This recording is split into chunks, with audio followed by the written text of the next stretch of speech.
I'm Mary, 29, an accountant.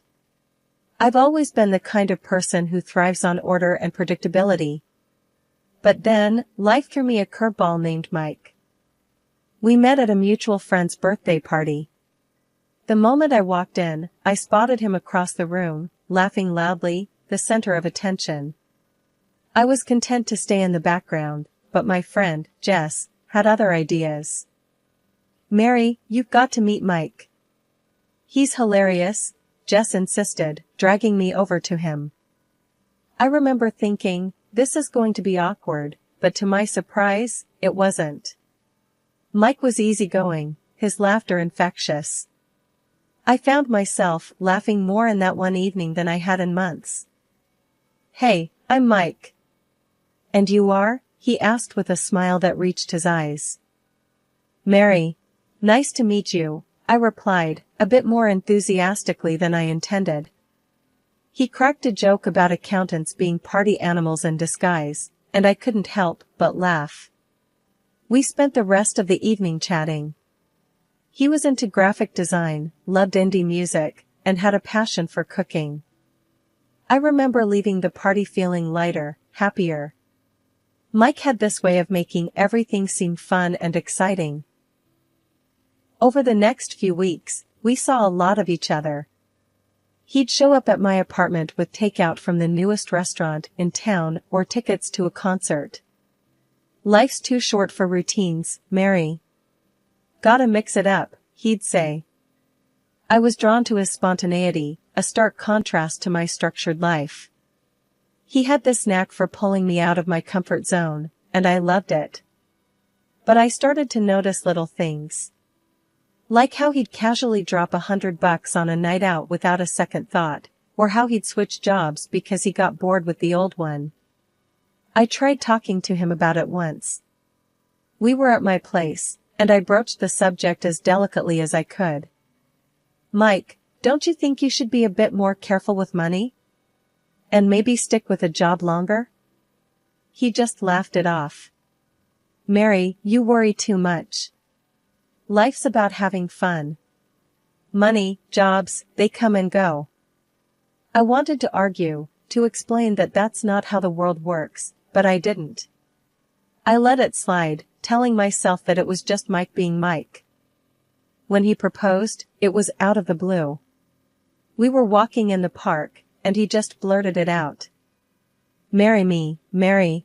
Let's make this adventure official." It was impulsive, irrational, and completely Mike. And I said yes. We moved in together, into my house.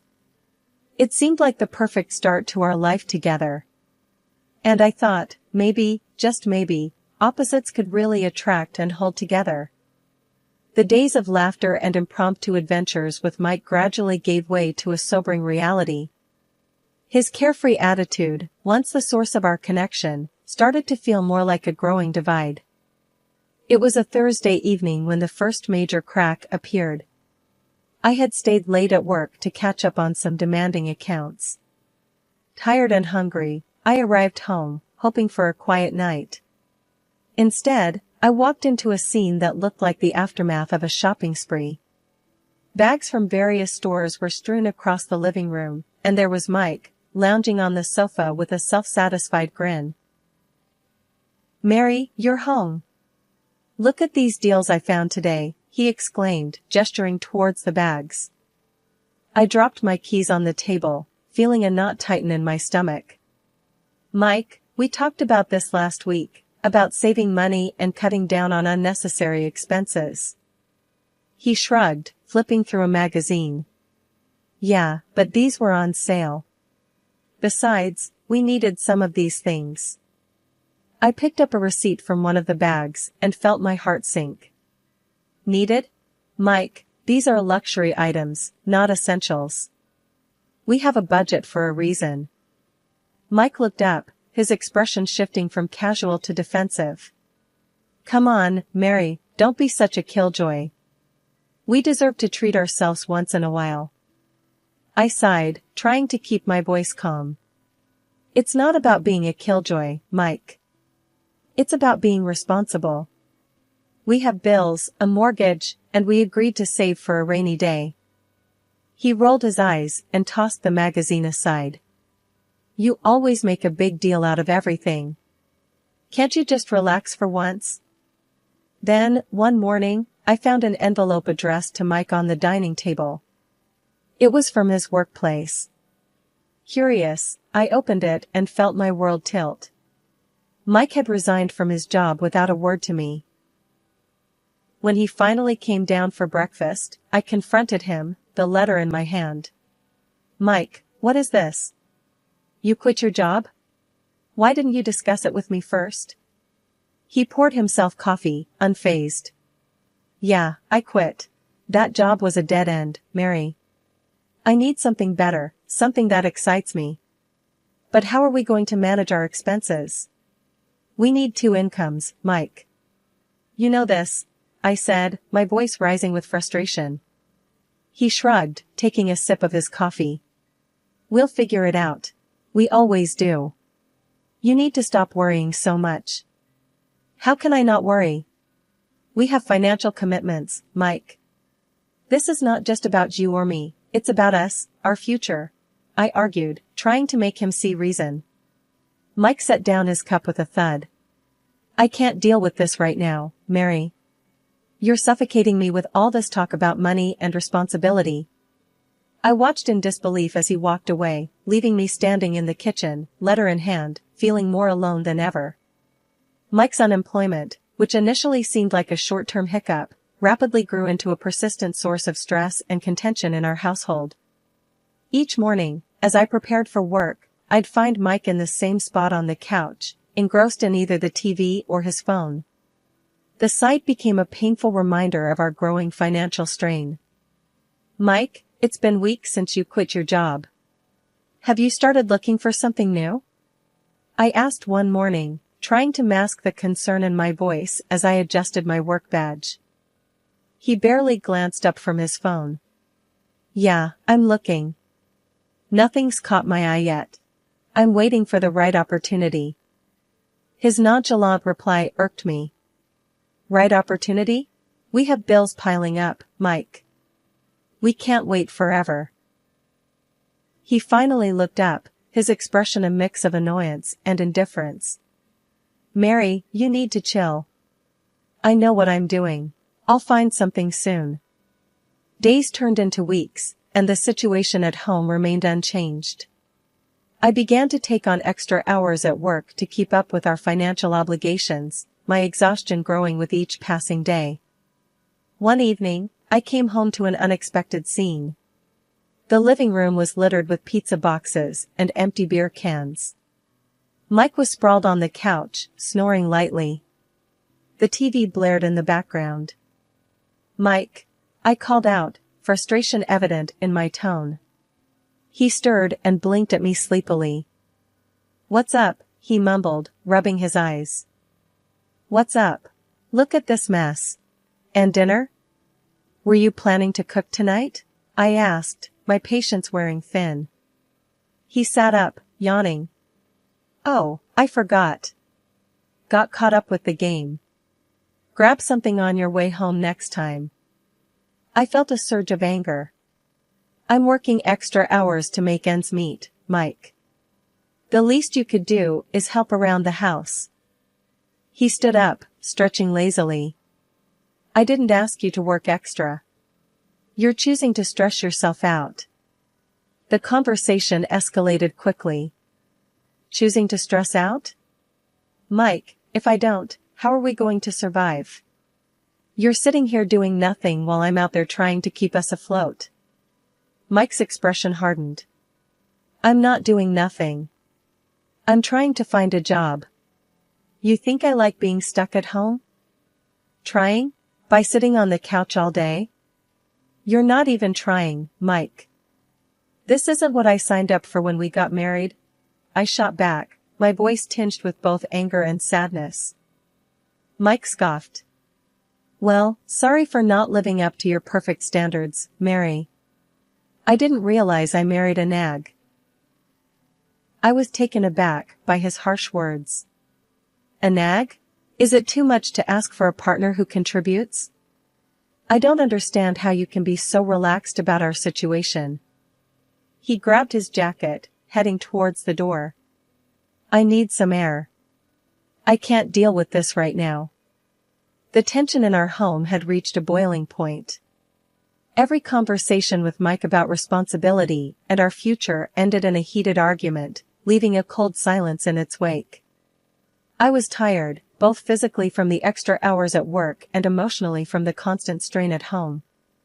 One evening, as I sat at the kitchen table, sorting through bills and trying to make the numbers work, I realized something had to give. Mike, I began, my voice steady but firm, we need to talk. This can't go on any longer. He glanced up from his phone, his expression indifferent. What now, Mary?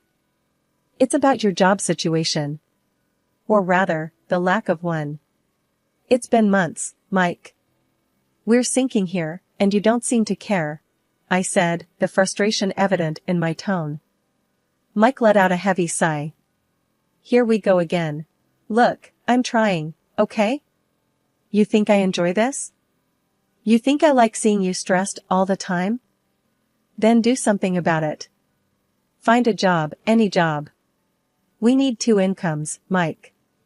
We agreed on this when we got married. I shot back, my patience wearing thin. He stood up abruptly, his chair scraping loudly against the floor. You think it's so easy, huh? Just snap my fingers and a job appears? You don't get it, Mary. The market's tough. I need something that suits me. Something that suits you? I repeated, incredulous. We don't have the luxury of waiting for the perfect job, Mike. We have bills, a mortgage, responsibilities. Mike paced the room, running his hands through his hair. I can't deal with this pressure, Mary. It's constant with you. Nag, nag, nag. I stood up, facing him. This is not about nagging, Mike. This is about our life, our future. If you can't understand that, then maybe this isn't going to work. Mike stopped pacing, his eyes meeting mine. What are you saying? I took a deep breath. I'm saying that if you don't find a job, if you don't start taking our situation seriously, then maybe we need to rethink this marriage. The words hung heavy in the air between us. Mike's face hardened, and for a moment, he said nothing. Then, without a word, he grabbed his jacket and stormed out, slamming the door behind him. I sat back down, my hands trembling slightly. I hadn't meant for it to come to this, but the endless cycle of arguments and indifference had worn me down. Days passed with no word from Mike. The silence was both a relief and a worry. Then, late one evening, my phone rang, jolting me out of my thoughts. It was the hospital. Mrs. Smith? Your husband, Mike Smith, was brought in after an accident. He's stable, but he sustained some injuries. The news hit me like a punch to the stomach. I rushed to the hospital, my mind racing with worry and 1,000 unanswered questions. The sterile, impersonal atmosphere of the hospital was a sharp contrast to the emotional turmoil I was feeling. Sitting beside Mike's hospital bed, I watched him, his leg in a bulky cast, his face reflecting pain and vulnerability. It was a side of Mike I hadn't seen before, and it stirred a complex mix of emotions within me. As Mike's eyes fluttered open, he squinted at me, confusion giving way to realization. Mary?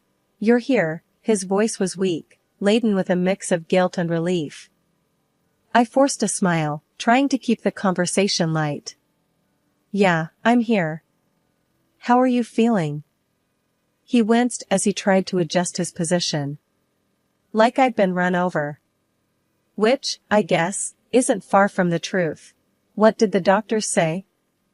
They said you were lucky. The injury could have been worse. It's a severe fracture, and you'll need time to heal, I explained, watching his face for a reaction. Mike exhaled deeply, his eyes meeting mine. Mary, I'm sorry. I've been such a fool, and now this, his voice trailed off. I sighed, feeling a wave of conflicting feelings. Mike, we can sort through all that later. Right now, you need to focus on getting better. But he persisted, a hint of urgency in his tone. No, I need to say this. I've been self-centered, and I've put you through so much. This accident, it's made me see things differently. I listened, unsure of how to respond. I appreciate you saying that, Mike. But it's going to take more than words to fix what's been broken. He nodded solemnly. I know, and I want to make it right. I'll find a job as soon as I'm able. I'll help out more around the house, whatever it takes. The conversation was briefly interrupted by the nurse who came in to check on Mike's vitals. After she left, we resumed our talk. Mike, it's not just about the job or the housework. It's about us, our relationship. We've been drifting apart, and it's going to take effort to bridge that gap, I said, my voice steady but filled with emotion. He reached out, taking my hand. I know I've messed up, Mary. But this accident, lying here, all I could think about was you. How much you mean to me, and how I've taken you for granted. I felt a lump in my throat. His words were touching, yet I was cautious. I want to believe you, Mike. I really do. But we've had so many false starts. I need to see that you're serious about this change. The nurse returned, her cheerful demeanor a stark contrast to the heavy mood. We're going to start some mild physiotherapy soon. It'll be a journey, but you're in good hands. After she left, Mike looked at me, a newfound resolve in his eyes. I know it's going to be a long road, but I want you with me, Mary. If you're willing to give me that chance. Bringing Mike home from the hospital marked the beginning of a new, challenging chapter in our lives. His broken leg meant he was confined to the bed or the couch, and his dependence on me for the simplest of tasks was a stark change from his previous self-reliance. The first few days were a flurry of adjusting to the new routine. I juggled my work commitments with playing nurse to Mike. One evening, after a particularly long day at work, I came home to find Mike glaring at the TV, a frown etched on his face. Mike, how are you feeling? Do you need anything? I asked, dropping my bag and kicking off my shoes. He turned his head, his expression sour. Where have you been? I've been calling out for help to get to the bathroom, and you were nowhere. I felt a twinge of guilt mixed with frustration. I had to stay late at work, Mike. You know my job is demanding. I can't just leave whenever I want. He scoffed. Well, maybe your job shouldn't be more important than your husband. As the days went on, Mike's demands grew. He wanted specific meals at specific times, his medication handed to him on the dot, and constant attention. If something wasn't to his liking, he made sure to voice his displeasure. One Saturday, I spent hours preparing his favorite dish, hoping it would lift his spirits. As I set the plate down in front of him, he looked at it and then up at me with disdain. This is what you made? It's too salty. Can't you do anything right? I felt my patience snap. Mike, I've been running around all day, trying to take care of you and keep up with everything else. A little appreciation wouldn't hurt. He sneered, pushing the plate away. Appreciation? For this? I'm stuck in this bed because of my leg, and all I ask is for a decent meal. I stood up, my hands trembling with anger. You know what, Mike? I'm not your servant. I'm your wife, and I deserve some respect. Mike's eyes flashed with anger. Respect? You want respect? How about respecting my condition? I'm the one who's suffering here. As I walked away to cool down, I realized that the man I was trying to help was becoming increasingly unrecognizable. The sweet, apologetic person I had seen in the hospital had vanished, replaced by someone who seemed to take pleasure in belittling me at every turn. That fateful day, I returned home from work earlier than usual. The house, usually quiet during these hours, echoed with an unfamiliar sound of laughter coming from Mike's room. My heart pounding, I tiptoed closer, a sense of dread growing with each step.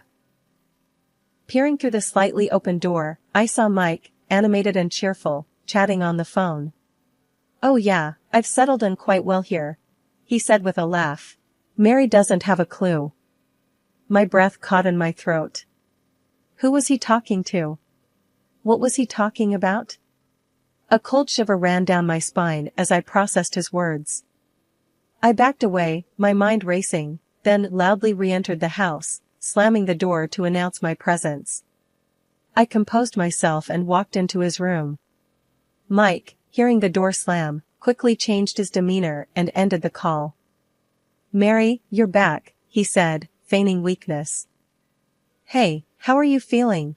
I asked, masking my turmoil with a concerned smile. "Just the same, you know," he replied, avoiding my gaze. The next day, I contacted a private detective, someone I knew from a previous work case. "I need you to find out everything about my husband's activities," I told him over the phone. "And there's a woman he might be involved with." While the detective did his work, I played the part of the dutiful wife. It was agonizing, acting as if everything was normal when every instinct screamed that my world was falling apart. 2 weeks later, the detective got back to me. The news was worse than I had imagined. Mike had been in an accident with his mistress, who was listed in the police reports. The detective provided me with her name, and a quick search on social media revealed her profile, filled with pictures of her and Mike looking intimately close. But there was more. The detective had uncovered Mike's gambling debts, a staggering amount that threatened to drown us financially. I sat in the living room, the evidence of Mike's betrayal laid out before me, feeling a mix of anger, disbelief, and heartache. How best to unveil his deceit? How to make him realize the gravity of his betrayal? For now, I kept these thoughts to myself, waiting for the right moment to turn the tables. The morning light filtered through the curtains as I steeled myself for the confrontation ahead. Entering Mike's room, where he lay with his broken leg, I braced myself for the performance of a lifetime. "Mike, I need to talk to you about something important," I said, my voice calm but firm. He looked up, irritation flashing across his face. "What now, Mary? Can't you see I'm in pain here?" I maintained my composure. "I've made a decision for your better care. You're being moved to a state medical facility tomorrow. They're equipped to handle your rehabilitation more effectively." Mike's expression turned from annoyance to panic. "What? No, you can't do that. I want to stay here, with you." "I'm sorry, Mike, but this is for the best." "I'll start packing your things," I said, turning towards the door. As I closed it behind me, I heard the frantic rustling of sheets and Mike's hurried voice calling someone on the phone. "She's sending me to some facility. You have to help me." About an hour later, a car pulled up outside. Mike's mistress barged into our house, her face a mask of determination and concern. She marched directly to Mike's room, with me trailing behind. "I'm here to take him with me." "He's not going to any facility," she declared, her voice laced with a sense of ownership. I followed her into the room, my heart pounding, but my face calm. "I'm glad you're here. This was all a setup to get you to show your hand." Mike and his mistress exchanged a look of confusion and fear. "What are you talking about, Mary?" Mike asked, his voice quivering. I held up the evidence collected by the detective, photos of them together. "This is the proof of your affair. I'll be seeking compensation for this betrayal." The mistress laughed, though her eyes betrayed her nervousness. "I can pay whatever you want. He's coming with me." My smile was thin, but confident. "You should know, he's neck-deep in gambling debts, and without a job, he can't afford his medical bills or insurance. Are you ready to handle all that?"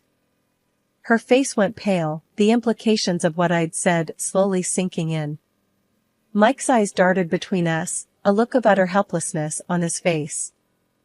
"But I can't deal with all that," she stammered, her confidence crumbling. "Seems like he's your problem now," I said with a cold finality, turning to leave the room. The following weeks were a whirlwind of legal proceedings. I filed for divorce, ensuring I received a fair settlement for Mike's betrayal and deceit.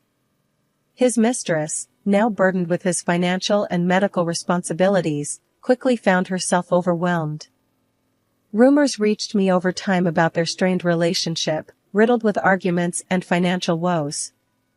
Mike's downfall was a tale of his own making, and his mistress was now ensnared in the web of consequences. As for me, I found solace in my newfound freedom and independence. The betrayal had been painful, a stark lesson in trust and deception. Yet, it also imparted a strength I never knew I had. I moved forward with my life, emboldened by my resilience and determined to find happiness on my own terms, free from the shadows of deceit and betrayal.